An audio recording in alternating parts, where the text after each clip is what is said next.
el Señor te bendiga en esta mañana.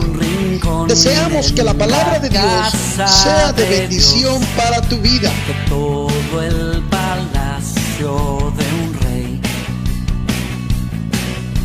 que todo el palacio de un rey. Ven conmigo a la casa de Dios, celebraremos. A veces hemos perdido el trazo del origen.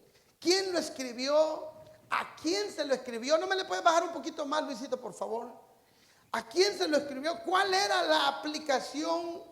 ¿Cuál es el verdadero significado? Y a veces lo que pasa es que cuando no entendemos el pasaje en su contexto, lo malinterpretamos y no le damos el uso apropiado de lo que estamos haciendo. Es lo que buscamos a través de esta serie, aprender a entender el texto, aprender el contexto en el que se habla. Esta serie, cuando estaba haciendo estos mensajes, no pude pasar por alto uno de los textos más conocidos de la Biblia.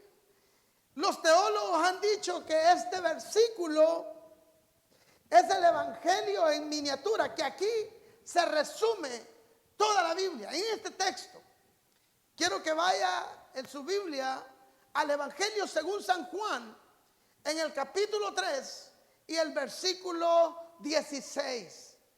¿Alguna vez ya lo oyeron? ¿Se lo pueden de memoria? San Juan 3:16 es uno de los versículos muy conocidos. Mas sin embargo, hace unos años atrás un jugador de la NFL se puso ese nombre en sus... ¿Ve que los jugadores se ponen algo negro aquí? Él se lo puso aquí, el versículo, San Juan 3:16.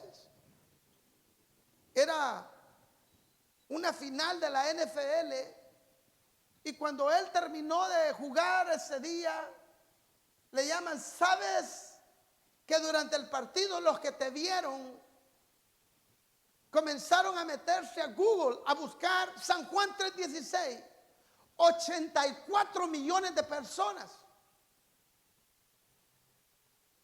Y yo digo, 84 millones de personas no conocen ese versículo de la Biblia. O tal vez saben lo que dice el versículo, pero no conocen la cita. Los llenó de intriga, San Juan 3:16.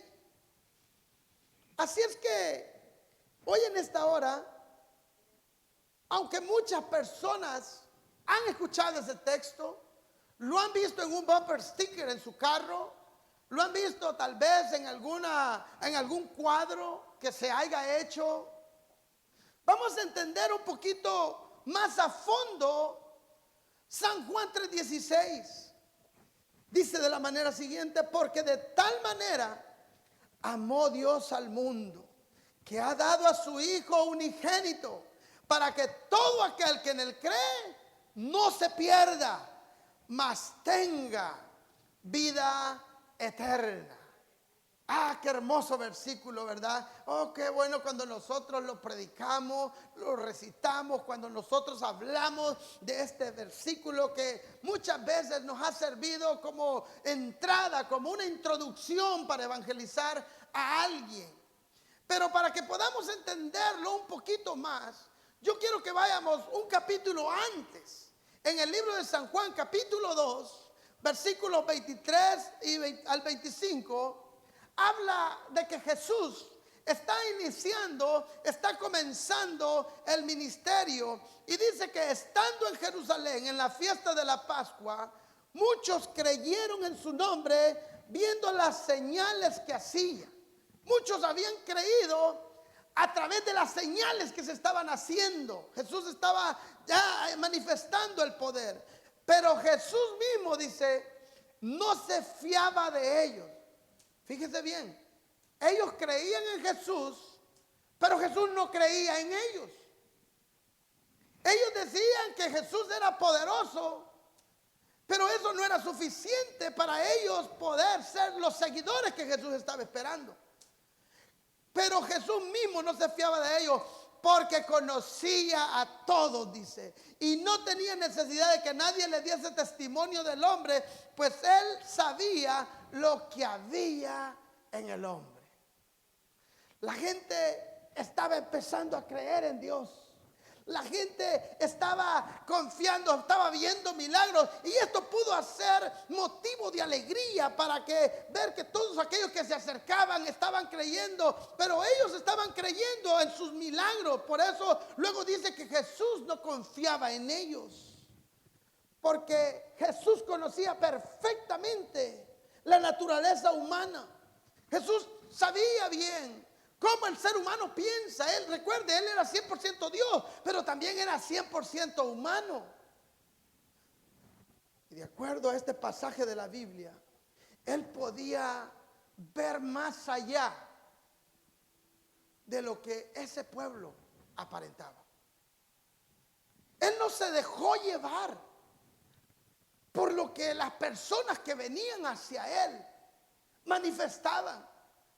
Aparentemente manifestaban fe, aparentemente manifestaban que confiaban en Dios, que confiaban en Él, pero a este pueblo se le olvidó que el que estaba allí podía discernir los corazones, podía discernir las intenciones de sus corazones, podía leer los pensamientos de los hombres. Y aunque es buena noticia que los hombres crean en Dios, dice la Biblia que Jesús no creía en ellos ni se confiaba de ellos.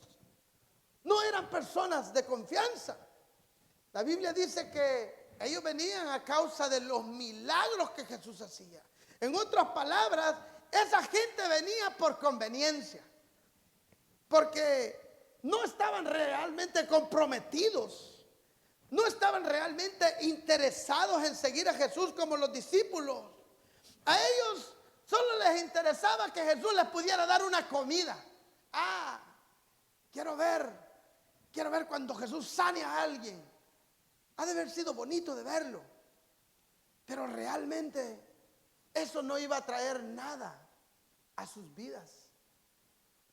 Porque el ver todo lo que Dios hace no realmente genera un impacto en nosotros. Por eso muchas de esas personas venían porque les daba comida, multiplicaba peces. Quiero ver cuando haga el milagro.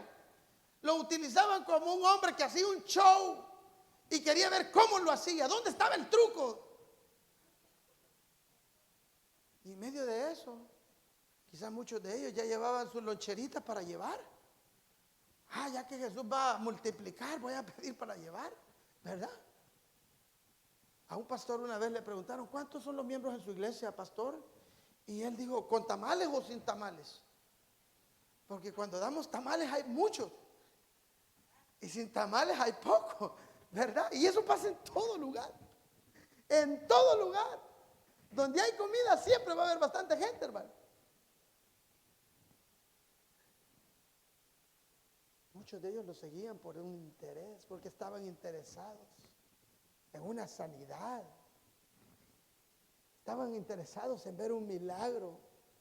Las multitudes lo seguían y muchos querían ver cómo Jesús sanaba a los enfermos y todo esto. Pero en medio de esto Jesús discernía lo que había en sus corazones. Él discernía sus pensamientos. Él sabía que es cierto, ellos andaban detrás de Jesús, pero andaban con los motivos equivocados. No era el motivo de venir a la iglesia, de ver qué pasa. El motivo de venir a la iglesia no es para ver si cantan los cantos que a mí me gustan. El motivo de ir a la iglesia no es para ver si el pastor predica de acuerdo a lo que yo quiero que él predique.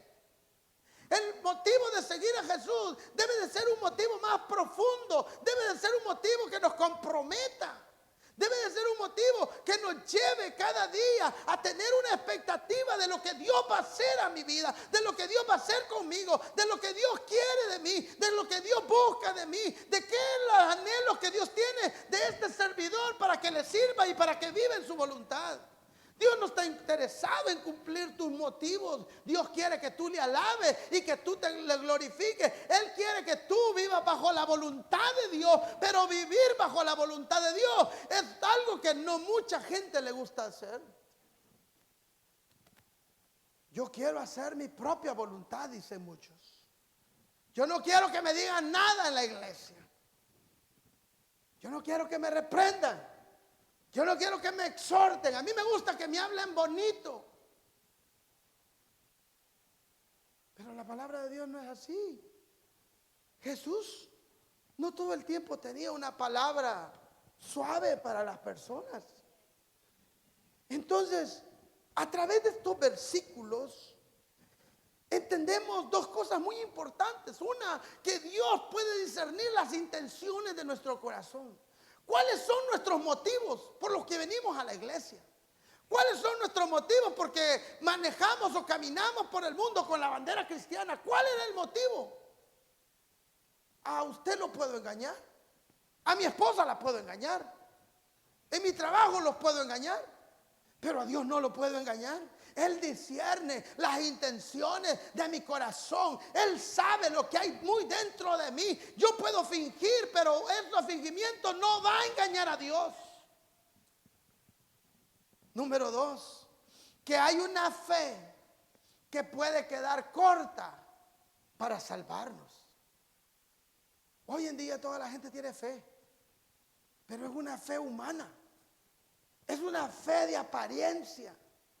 Había muchos en esta historia con una fe, pero no era una fe salvadora, pero que era una fe curiosa, era una fe limitada, pero no era una fe de compromiso con Dios. Eso me trae una gran verdad que tenemos que entender. Cuando se trata de la salvación de nuestros pecados, lo importante no es que tú reconozcas a Dios, es que Dios te reconozca a ti.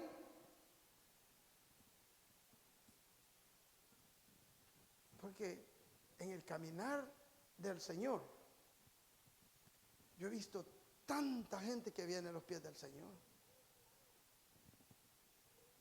Ya no cabrían en las iglesias de tanta gente que viene a la iglesia y acepta a Cristo. Tal vez vienen en un momento difícil, tal vez vienen en un momento crítico en sus matrimonios, tal vez están pasando por una situación económica, financiera, mala, por una enfermedad, y ellos vienen a la iglesia buscando, y gloria a Dios que vengan a la iglesia a encontrarse con el Salvador. El problema es que ellos reconocen a Jesús en ese momento, pero esto no es una vida de un día, este no es un caminar de un momento, este es un caminar continuo. Este es un compromiso que se hace con Dios, no para estar en la casa de Dios un día, no para servirle a Dios solo un día, es para servirle al Señor todo el resto de nuestra vida. Por eso es que muchas personas se desaniman de servirle a Dios cuando ven lo difícil que es. Muchos dicen: yo voy a la iglesia y por ende soy cristiano. Lo importante es que yo reconozca a Dios. Es que viva bajo lo que Dios quiere que yo haga. Porque si yo reconozco a Dios, pero no hago lo que Él me dice, entonces Él no me va a reconocer a mí. San Juan 14 dice Jesús: si me amáis, guarda mis mandamientos. Aquí están los mandamientos de Dios. Ama a tu prójimo como a ti mismo. Oh, yo te amo, Señor, pero a mi prójimo yo no lo puedo ver. Honra a tu padre y a tu madre. Ya tiene años que no le llama a su papá ni a su mamá. Están peleados. Mandamientos que Dios quiere que nosotros amemos, que nosotros hagamos.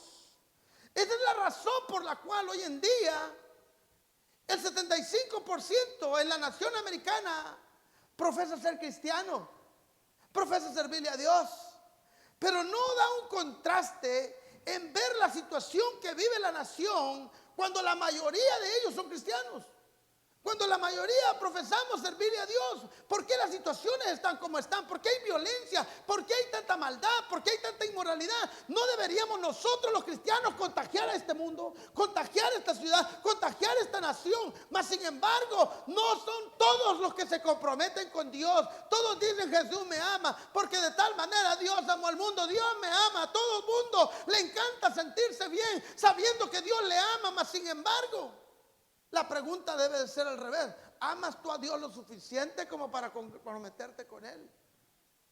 ¿Amas tú a Dios lo suficiente como para darle tu vida entera, para darle el control de tu vida a Él? Porque el texto de San Juan 3:16 es fácil aprendérselo. Porque de tal manera amó Dios al mundo que dio a su Hijo. Oh, porque Dios me ama y todo el mundo le encanta sentirse amado por Dios. Pero mire lo que dice Mateo 7, 22 y 23. Muchos me dirán en aquel día: Señor, Señor, ¿no profetizamos en tu nombre? Y en tu nombre echamos fuera demonios, y en tu nombre hicimos muchos milagros. Entonces les declararé: nunca os conocí, apartados de mí, hacedores de maldad. Oh, qué triste palabra. Estas personas de las que habla Jesús eran personas que venían a un templo. Eran personas que profetizaban. Eran personas que, según ellos, estaban echando demonios fuera. Según ellos, estaban haciendo las cosas correctas. Eran personas que estaban seguras de la salvación. Pero ¿sabe qué? Vivían para sí mismos. No vivían para agradar a Dios. No vivían para hacer la voluntad de Dios. Ellos vivían para lucirse. Ellos vivían para exaltarse ellos antes de Cristo. Ellos vivían para poder ser ellos, su nombre de ellos, antes del nombre de Dios. Por lo tanto, dice la palabra de Dios, Dios les va a declarar, Jesús les declara: yo nunca los he conocido a ustedes. Qué triste es pasar 20 años en una iglesia y que tú sepas y profeses conocer a Dios, pero que Dios no te conozca.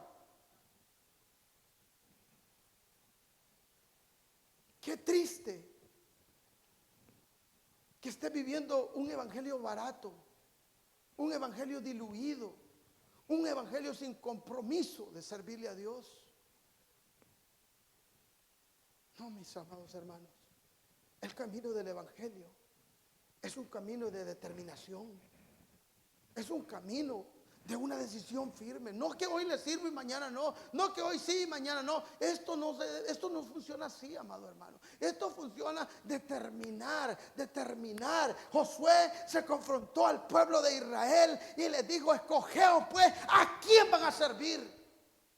Si a los dioses de estas tierras, a los dioses que sus padres adoraron, a los dioses que los tienen en la miseria, a los dioses que viven con ustedes haciendo como ellos quieren, ni los oyen, ni los escuchan, porque esos son dioses muertos. Pero Josué dijo: pero yo y mi casa serviremos a Jehová. A mí no me interesa la decisión que tú vayas a tomar. Yo y mi casa vamos a servir a Dios. No importa si la gente quiere servir a Dios, pero yo y mi casa voy a servir a Dios. Lo siento, hermano, la salvación es individual. Y si usted dice: yo no le quiero servir a Dios, yo no me voy a detener. Y espero que usted tampoco. Vamos hacia adelante. Aquí no es porque el hermano no vino, no voy a ir yo. Porque el hermano que no vino no murió por usted en la cruz del Calvario. El hermano que no vino no lo salvó. A usted el que lo ha salvado es Dios. Y a Él es el único que nosotros debemos de servirle. Aleluya. Entonces Juan nos está dando luz. Él está diciendo que muchos confiaban en Jesús, pero Jesús sabía lo que había en sus corazones. En este contexto, y casi como contraste, Juan nos introduce a un personaje, a Nicodemo. Nicodemo es muy conocido Y es interesante que aunque Jesús no confiaba en la gente, este hombre que viene de noche, posiblemente para pasar desapercibido, a él le presta atención. Aunque en aquel todo el grupo no confiaba, algo en Nicodemo despertó la atención de Jesús para poder atenderlo. Posiblemente él entendió que Nicodemo, aunque estaba equivocado en su manera de pensar, venía con una búsqueda sincera. Venía con una búsqueda deseando conocer a Jesús. Venía con una búsqueda. Mire lo que dice San Juan 3:1. Había un hombre de los fariseos que se llamaba Nicodemo y era un principal de entre los judíos. Rápidamente nos familiariza el apóstol Juan al escribir este texto, nos familiariza con el trasfondo étnico de este hombre. Dice que era un judío y que en su trasfondo espiritual no solamente era un judío, sino también era un religioso. Nicodemo era un hombre que había sabido la ley. Dice el capítulo 2, este vino a Jesús de noche y le dijo: Rabí, sabemos que has venido de Dios como maestro, porque nadie puede hacer estas señales que tú haces si no está Dios con él. Respondió Jesús y le dijo: de cierto te digo que el que no naciere de nuevo no puede ver el reino de Dios. Nicodemo venía tirándole cumplidos a Jesús. Él venía diciéndole: eres enviado de Dios. Oh Jesús, tú verdaderamente eres el Hijo de Dios. Pero fíjese como en el capítulo anterior dice la Biblia que ellos confiaban en él, pero Jesús no confiaba en ellos. También con Nicodemo Jesús no se dejó llenar de halagos. Porque hay gente que te halaga. Hay gente que te dice, te echa porras, hermano, qué palabra. Oh, gran mensaje que usted predicó. Pero cuando le llama la atención, se fueron los halagos. Siempre no, pastor. Ya no era así como yo pensaba. ¿Por qué? Porque no era lo que yo esperaba. Por eso es que Jesús no se dejaba halagar. Jesús no le dijo: Nicodemo, qué bárbaro, eres un maestro de la ley. Me vienes dando una palabra grande, Nicodemo, ven, echémonos un cafecito. No, Jesús no se dejaba. No eran los mismos que le ponían palmas y le ponían mantos cuando él venía y decían: bendito el que viene en el nombre del Señor, y cantaban: Hosana, Hosana al Hijo de David. No era la misma audiencia que días más tarde estarían gritando: crucifícale, crucifícale, crucifícale. Porque la gente cambia. La gente hoy puede pensar de una manera, pero mañana piensa diferente. Así es que Jesús va a lo que realmente es importante en la vida de Nicodemo. Jesús va al grano, como dicen. Jesús va y aborda lo más importante y le dijo: de cierto te digo, Nicodemo, que si no naces de nuevo no vas a ver el reino de Dios. Es interesante que Jesús le diga esto a Nicodemo, porque los judíos tenían una palabra, un término para referirse a los gentiles.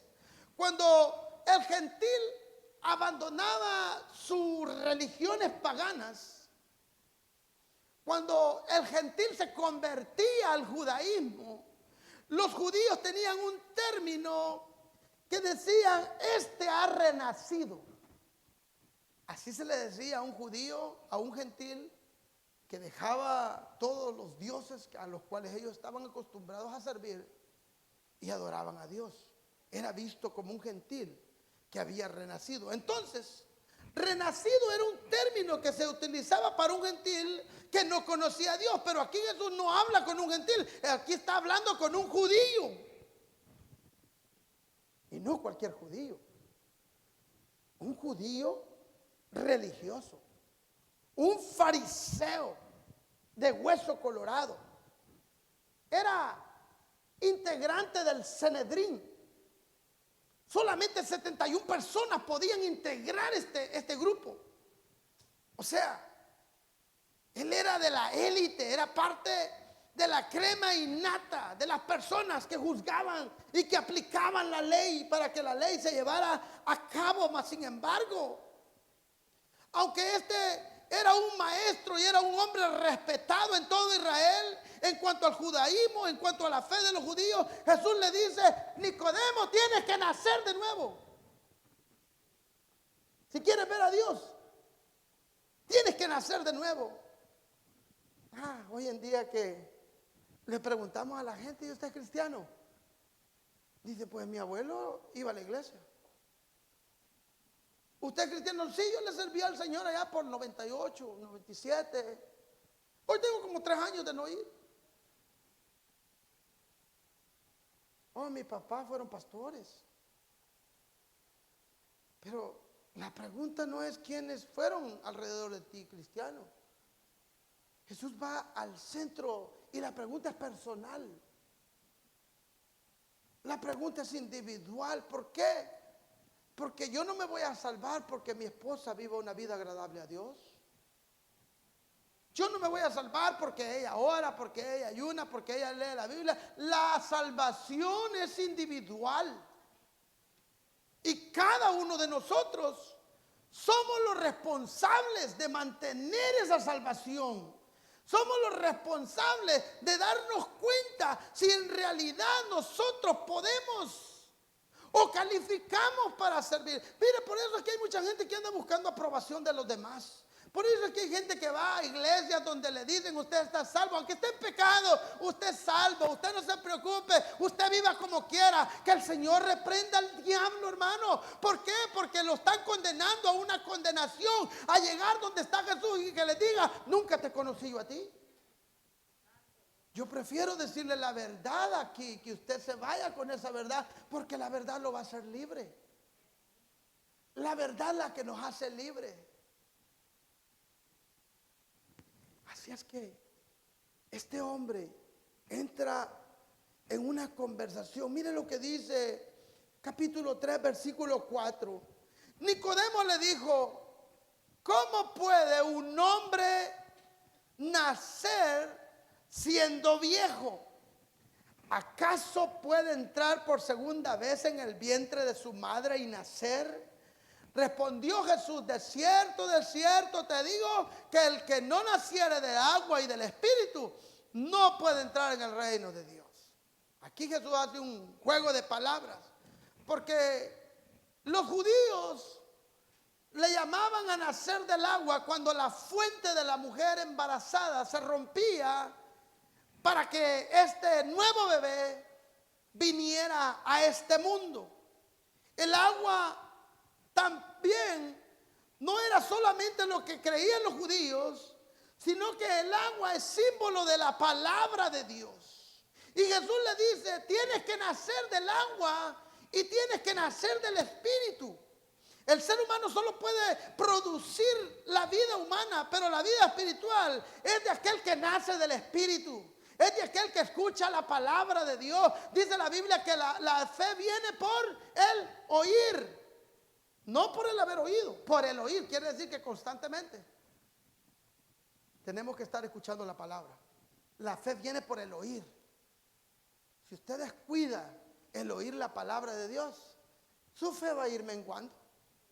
Su fe se va a ir apagando. Y de repente hay personas que están bien activas en la iglesia y de repente ya no quieren venir a la iglesia, porque descuidaron su vida espiritual. Porque para que tú puedas mantener tu fe activa, tienes que mantenerte escuchando la palabra de Dios. Ahora, cuando tú escuchas la palabra de Dios, cuando tú lees la Biblia, la palabra de Dios es vida. Aleluya. Pero la palabra de Dios, a través del Espíritu Santo, comienza a ministrar tu vida.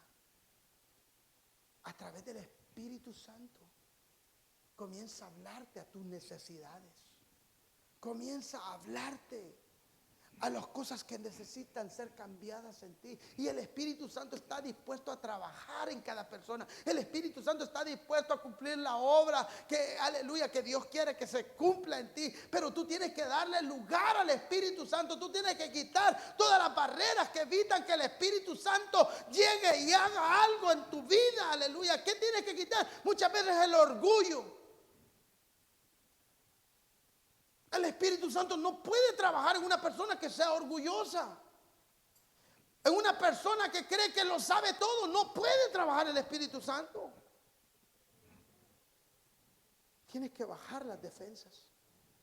Tienes que decirle, Señor, ayúdame. Tienes que humillarte. Tienes que reconocer que tú no puedes, pero Él sí. Tienes que ceder los derechos a Dios. Siempre lo dije de esta manera. Cuando tú invitas a Jesús a tu corazón, es como si tú vas manejando el carro y de repente ves que va Jesús caminando y tú frenas el carro y le dices, Jesús, súbete, vete conmigo. Y Jesús se acerca a la ventana del pasajero y le dice, la única manera que yo me puedo subir aquí es que yo maneje y que tú te vayas en el sillón de pasajero. Porque a muchos les gusta llevar a Jesús, pero en el sillón de pasajero.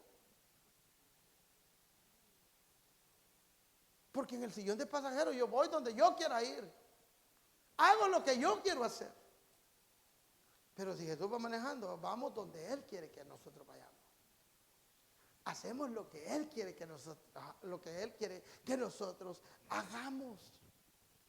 Dios toma el poder de la palabra y el poder del Espíritu, y estas dos cosas nos llevan a vivir una vida espiritual. Ahora mire, este versículo es bien importante. Mire lo que dice el versículo 8.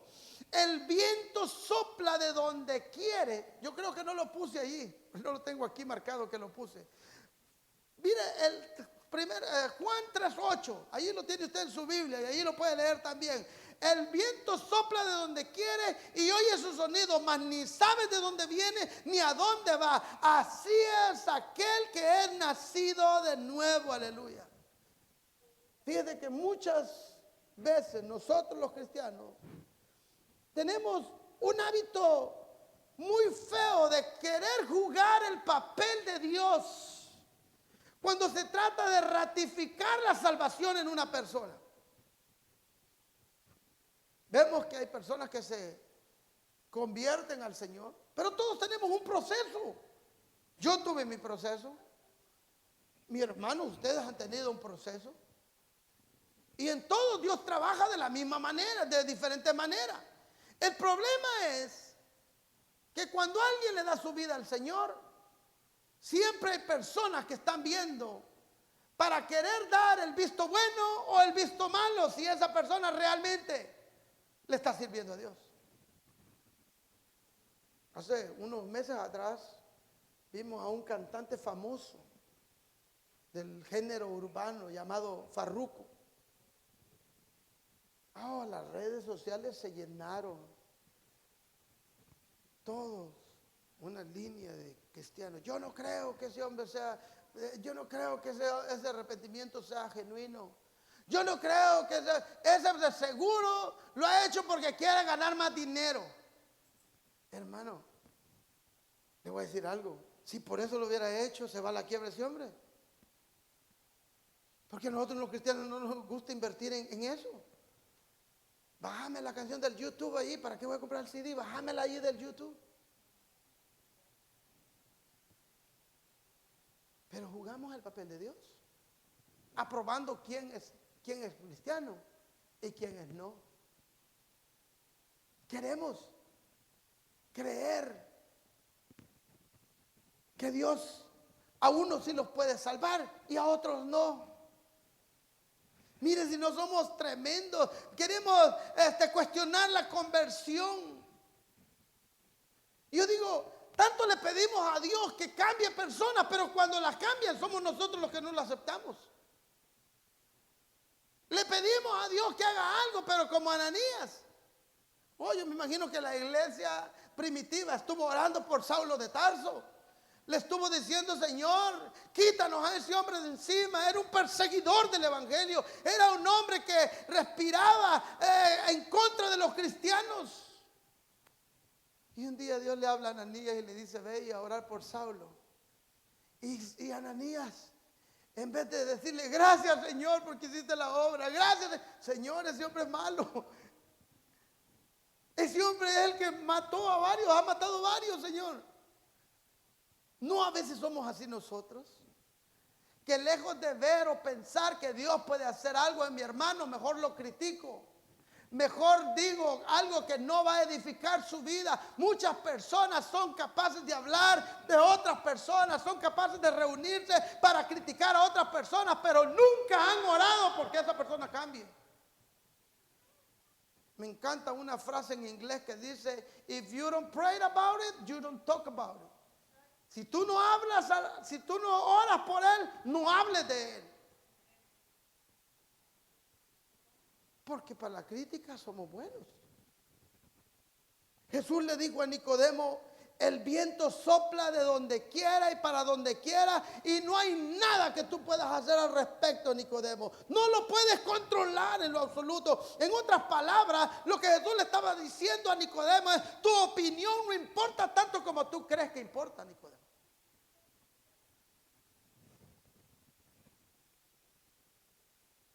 Hay gente que se pone a publicar ahí en Facebook. Esos 2 seguidores que tienen: quiero hablar mis derechos. Quiero hablar. ¿Cómo que así? Alguien los puso en el comité de conversión del cielo. Como si alguien le dio: tú te vas a encargar de aprobar quién es salvo y quién es no.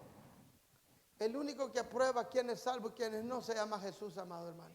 Él nos aprueba a nosotros, Él nos ayuda a nosotros, Él es el que nos da la victoria cada día para que podamos vivir una vida santa de parte de Él. Es el único que nos da la salvación, aleluya. Él no necesita el permiso de alguien para que le digan lo salvo o no lo salvo. Él murió en la cruz del Calvario por todo. Cristo murió en la cruz del Calvario para salvarnos, aleluya. Alabe al Señor. Él es soberano y Él hace como Él quiere. Él no nos va a pedir permiso para obrar. Él solo obra, aleluya. Todos tienen una opinión. No se sorprenda si de repente usted se encuentra con alguien que tiene una opinión de usted. ¿Alguien no lo va a desaprobar? Pero ¿sabe qué? La única opinión que nos debe de importar es la opinión de Dios. Es lo que Dios piense de nosotros. Es como Dios nos mire. No como el mundo nos mire. No como el que no quiere servirle a Dios nos mire. Es como Dios nos mire. Y en este contexto Jesús le deja a conocer San Juan 3:16. Se me hace irónico que el mensaje de Juan 3:16 debería conocer todo el mundo, pero la ironía es que se pronunció a un hombre solo y en una conversación privada. Para mí San Juan 3:16, yo veo a Jesús en la barca o en el monte de los olivos haciendo una declaración grande con sus manos levantadas, porque de tal manera amó Dios al mundo. Pero se lo dijo de noche a un hombre que en privado llegó a visitarlo.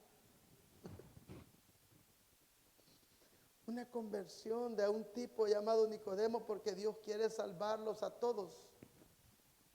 Dios mira a las masas, pero no pasa desapercibido al individuo. No pasa desapercibido.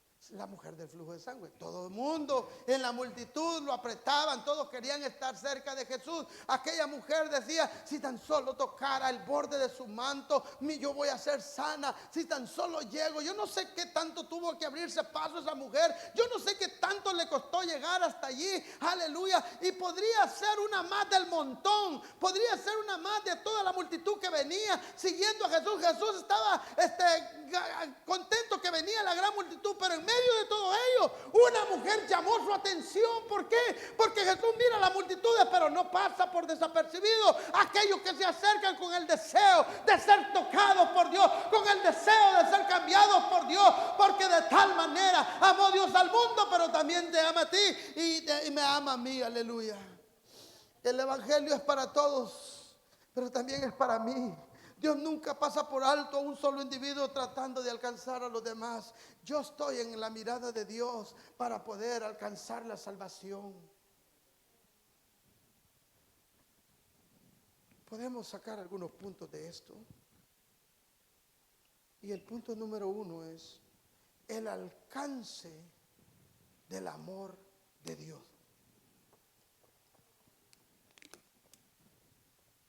Jesús le dice a Nicodemo, porque de tal manera amó Dios al mundo. No nada más a los del Sanedrín, Nicodemo. No solamente a los fariseos, Nicodemo. El problema del pueblo judío es que habían hecho exclusivo a Dios. ¿Qué hace de nosotros? Parece ser que habían comprado la franquicia. Nos pertenece a Dios a nosotros. Y los demás, nosotros los gentiles, los que no nacimos en el pueblo judío, nos trataban mal. Nos trataban como perros. Los más afortunados gentiles podían llegar hasta el patio solamente. No podíamos ni entrar. No teníamos acceso. Porque los judíos tenían un complejo de superioridad, se creían los mejores porque eran el pueblo elegido de Dios y por ende le habían introducido miedo a la gente. La gente al escuchar de Dios sentían miedo.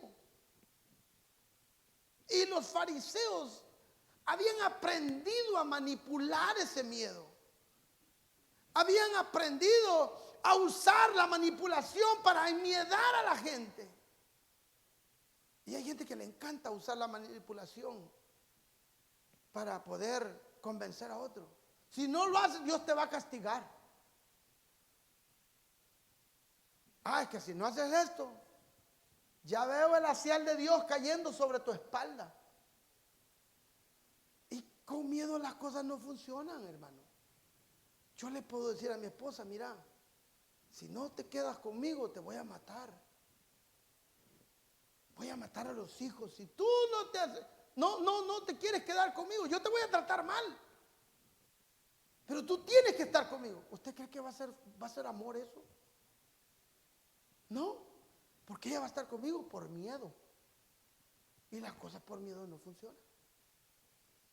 Dios o Jesús quería enseñarle a Nicodemo que no era de esa manera, no es el temor, el miedo hacia Él para respetarlo. La raíz de ese temor está en el hecho de que universalmente el ser humano reconoce que Dios es un ser digno. Hay reverencia, hay temor en mi corazón, pero no un temor que me espanta, no un temor que me aleja, sino es un temor que me acerca a Dios, un temor a buscar el cuidado de Dios, un temor de acercarme a Él sabiendo que hay un Dios amoroso que me quiere, que hay un Dios amoroso que me ama, que hay un Dios que está interesado en bendecirme y en ayudarme a salir del pecado.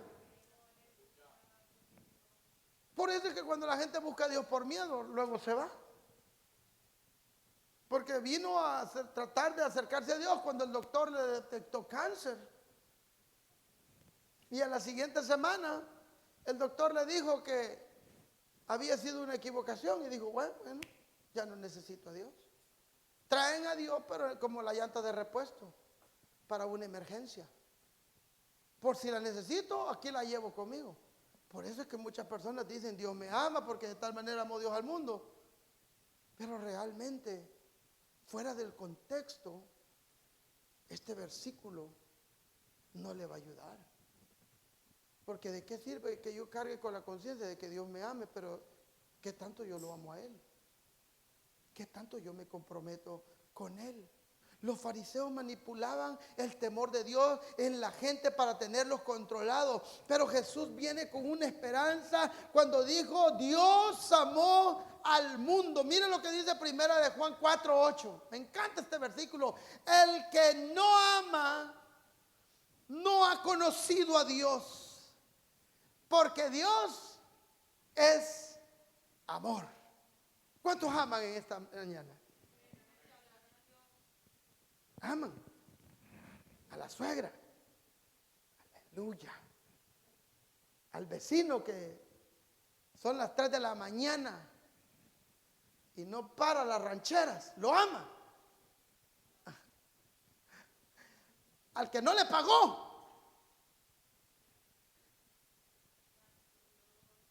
aquel que lo criticó, lo ama. Ay, santos, se están acabando los amenes, hermano. Es que el versículo es explícito. Ponlo de nuevo, ahí déjalo un ratito. El versículo es explícito. Allí no hay una cláusula que dice cómo debes de tú amar. Allí no hay una cláusula que diga a quiénes tú debes de amar. El versículo es general y dice: el que no ama, en general, a todo, no ha conocido a Dios. Y es que, hermano, le voy a decir algo. Cuando Dios está dentro de usted, la misma naturaleza, la presencia de Dios lo hace amar al que no lo quiere a usted, al que no hay otra manera. No hay otra manera, porque Dios está en usted. Dentro de usted hay ríos de agua viva. Que aunque las personas no hagan, a las que las personas lo desprecien, usted solamente tiene una manera de ver la vida y es amando a esas personas. Ahora, hay veces que es difícil. Eso no lo vamos a negar. Hay veces que es difícil. Pero cuando entendemos, Señor, ¿cuántas personas ofenden a Dios diariamente? No, lo dije mal. ¿Cuántas personas ofendemos a Dios diariamente? ¿Se da cuenta o no? Aquí predica, tienen que saber que yo no estoy exento tampoco. Ofendemos a Dios y Dios nos perdona. Ofendemos a Dios con nuestras actitudes y Dios nos perdona. Pero cuando alguien viene con una actitud negativa a nosotros no queremos perdonar.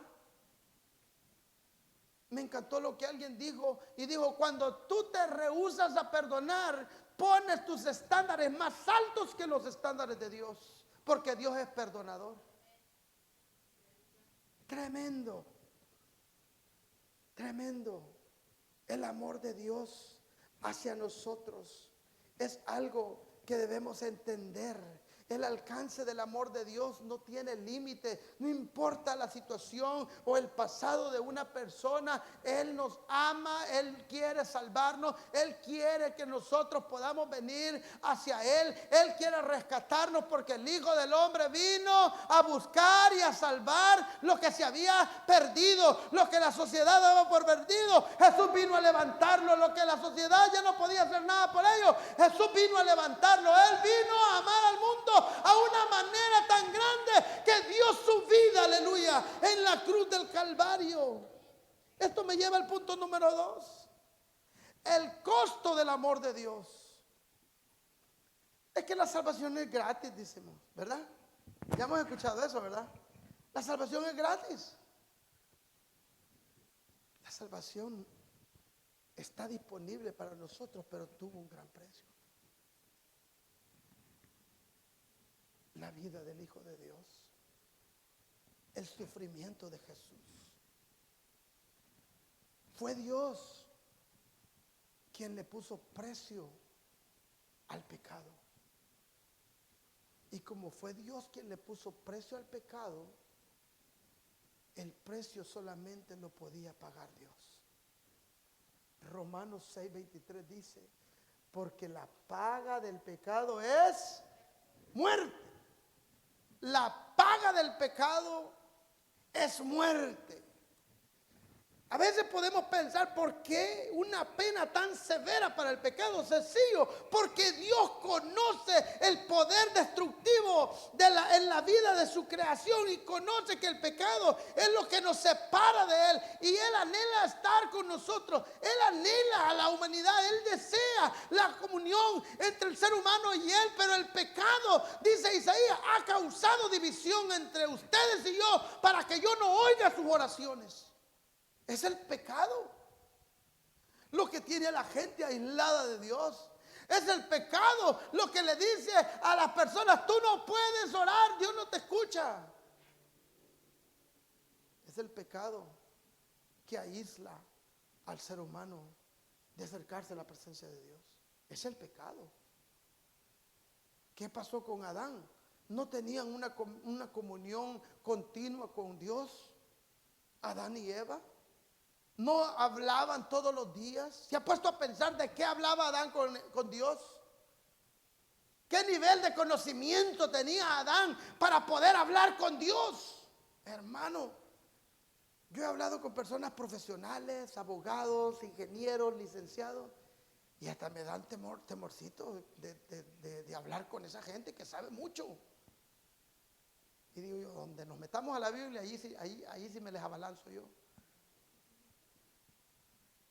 Imagínense Adán.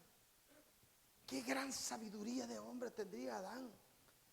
Resplandeciente. De hecho, dicen que cuando Adán se dio cuenta que estaba desnudo era porque el resplandor que emanaba su rostro, su cuerpo, se apagó a causa del pecado. ¿Se acuerda cuando Moisés bajó del monte del Sinaí? Dice que hasta se tenía que tapar el rostro porque venía resplandeciendo. Había estado en la presencia de Dios. La presencia de Dios se había penetrado en él. Y así andaban Adán y Eva, resplandecientes de la presencia de Dios, hasta que el pecado les bajó el switch. Ahora se dan cuenta que están desnudos. Ahora se dan cuenta que ya no pueden acercarse a Dios de la manera que ellos se encuentran. Y me encanta el mensaje de amor que nos revela en este versículo de Génesis 3, porque no fue el hombre quien fue a buscar a Dios, fue Dios quien buscó al hombre a pesar de que había fallado. Fue el hombre que dijo: Adán, ¿dónde estás? Adán, necesito la comunión. Adán, necesito que hablemos. Adán, ven para que podamos platicar. Pero Adán estaba escondido porque su pecado lo tenía escondido a él. Adán sabía que no estaba preparado para volver a encontrarse con Dios. Adán sabía que no estaba apto para poder venir y entablar la conversación entre él y Dios que antes habían tenido. Él sabía que había fallado, él sabía que se había equivocado, pero ¿sabe qué? El mismo pecado lo llevó a no aceptar sus errores. Porque Dios siempre te da la oportunidad que aceptes tus errores. ¿No a Caín le dio la misma oportunidad? ¿Usted cree que cuando Caín mató a Abel, Dios no sabía lo que había pasado? Él ya sabía. Pero viene donde Caín y le dice: ¿dónde está tu hermano? Y esa misma pregunta muchas veces Dios nos la hace a nosotros. ¿Dónde está tu hermano? ¿Dónde está tu hermano?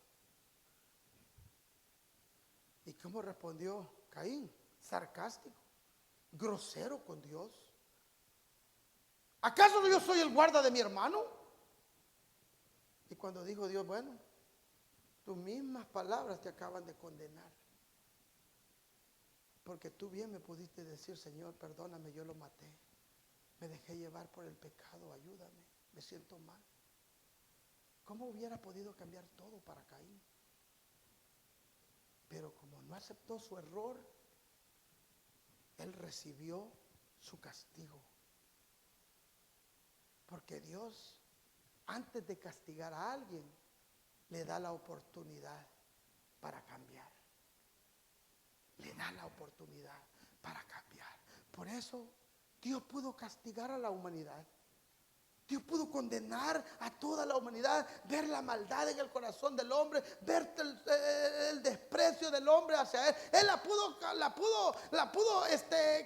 borrar, raer de la faz de la tierra, pero no, dice la palabra de Dios que Él tuvo un mejor plan y era el de venir y de mandar a su Hijo para que viniera a pagar el precio por nosotros. Ahora nosotros no tenemos la excusa de vivir alejados de Dios. Jesucristo es el puente entre el Dios y el hombre. Jesucristo es el puente que puede unirnos de nuevo y llevarnos a la comunión con Dios de nuevo. Ya no es tiempo de vivir separado de Dios. Ya no podemos decir es que no tengo la oportunidad de acercarme a Dios. Cristo está allí y está allí para ayudarnos y para llevarnos. Él está allí diciendo: yo soy el camino, la verdad y la vida. Nadie puede ir al Padre si no es a través de mí. Fíjese los tiempos que estamos viviendo. Tenemos los más grandes avances educativos, los más grandes avances médicos, tenemos los más grandes avances tecnológicos. Hace unos meses atrás, no sé si 1 o 2, subieron al espacio un telescopio más grande que el Hubble, que estuvo monitoreando muchas galaxias. Este nuevo telescopio va a poder ver muchas más galaxias, un alcance mucho más grande. No fuera para que el mundo estuviera mejor, no fuera para que reinara la paz en el mundo, porque el problema del mundo no lo pueden solucionar los gobiernos. El problema, mire, este es una de las primeras potencias a nivel mundial, Estados Unidos, aunque ya la está perdiendo, ya la ha perdido. Las escuelas, niños mueren, mandan millones de millones a otros países para cuidar la seguridad. ¿Y qué de las escuelas acá? Ayudan, avances médicos para África. ¿Y qué de los enfermos acá? Porque el problema del ser humano no lo puede solucionar ni el mejor gobierno de este mundo. Eso solamente lo puede hacer Dios. Por eso que su Hijo murió. Por eso es que Cristo murió, aleluya. Por eso es que Él dio su vida para que nosotros pudiéramos. Esto es lo que ha permitido Dios para demostrarnos a nosotros que nunca nuestros mejores esfuerzos van a ser suficientes. Cuando yo veo tantas cosas que yo digo, cuando yo nací no había tanto de lo que ahora hay. Mas sin embargo la maldad del hombre sigue empeorando. La maldad del hombre sigue creciendo porque solo hay un remedio que el hombre necesita y ese remedio es el Hijo de Dios. Por eso Romanos 6:23 dice que la paga del pecado es muerte, mas la dádiva de Dios es vida eterna en Cristo Jesús, Señor nuestro. Aleluya. Me encanta lo que el pastor Max Lucado dice. El hacedor de las estrellas prefirió morir por ti antes que vivir sin ti. La verdad es que Él puede vivir sin nosotros. Nosotros no podemos vivir sin Él. Lo necesitamos, hermano. Lo necesitamos. Necesitamos de Dios. Hoy muchos menosprecian el precio que tuvo que pagar el Hijo de Dios para sus vidas. Cuando están deprimidas, cuando llegan a la depresión, a la ansiedad, cuando se encuentran encrucijados en medio de las cosas adversas que la vida los lleva, ellos dicen: me voy a quitar la vida. Y qué triste que las personas tomen esas decisiones, hermano. Qué triste que ellos lleguen a pensar: mi vida no vale nada, no vale la pena vivir.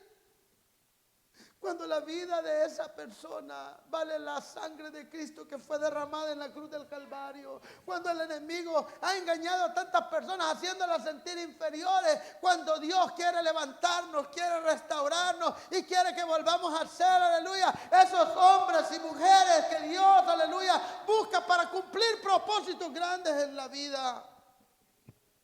Me encanta que San Juan 3:16 comienza con un Dios de amor y termina con una vida eterna que no tiene fin. Oh, me encanta. Lo único que hace la diferencia entre ese Dios de amor y esa vida eterna que no tiene fin, es creer. Es creer que si tú crees, aleluya, vas a tener vida eterna. Ese versículo está en los 3 tiempos, pasado, presente y futuro. Porque de tal manera amó, pasado, Dios al mundo, que ha dado, presente, a su Hijo unigénito, para que todo aquel que en él cree no se pierda, mas tenga vida eterna. Qué hermoso es que Dios quiere que nosotros le sirvamos y que entendamos que el amor de Dios exige un compromiso genuino de nosotros. El amor de Dios exige que nosotros nos comprometamos cada día más con Él. Le sirvamos. Sírvanle con todo su corazón. No mire a diestra ni a siniestra. Enfóquese en el blanco que es Cristo.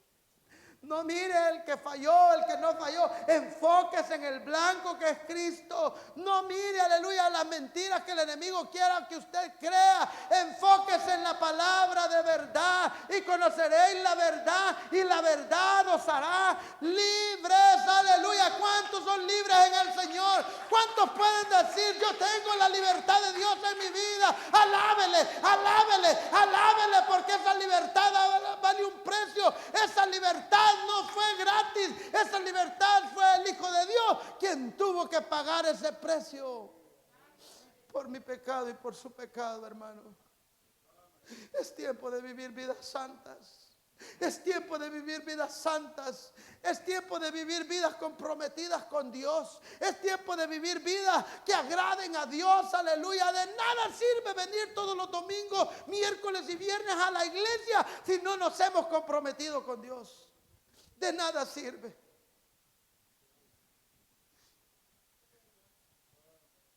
Él nos ama. Él nos ama con todo el amor, con amor eterno, con un amor que no se termina. Él nos ama. Él nos amó antes de que tú nacieras. Él ya te amaba. Y Él te seguirá amando. Él te seguirá amando.